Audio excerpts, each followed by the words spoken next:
বন্ধুরা, তোমাদের সকলকে জানাই শুভ মহা অষ্টমীর শুভেচ্ছা ও ভালোবাসা। দেখো, আমি আজকে আবার মহা অষ্টমীর ভোগ রান্নার আয়োজন করেছি আমার বাড়িতে।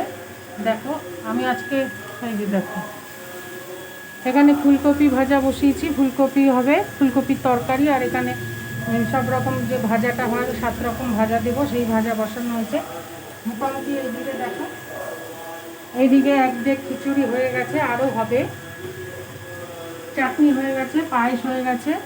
আজকে আমি আর নিচে বসে তোমাদের ভোগ রান্নার ভিডিও করে দেখাতে পারলাম না, কারণ নিচে বসে খুবই অসুবিধা হচ্ছে, ওখান থেকে যাতায়াতের অসুবিধা হচ্ছে। তারপরে আমি নিচে বসে করতেও খুব আমার কষ্ট হয়। তাই জন্য আজকে রান্নাঘর ধুয়ে মুছে পরিষ্কার করে গঙ্গার জল দিয়ে আমার নিরামিষ ওভেন নিয়ে এসে এখানে এই ভোগ রান্নার আয়োজন করছি। দেখো তোমরা, যদি তোমাদের ভালো লাগে লাইক কমেন্ট শেয়ার করে দিও। আবার পরে আসবো অন্য ভিডিও নিয়ে ভোগের থালা সাজিয়ে।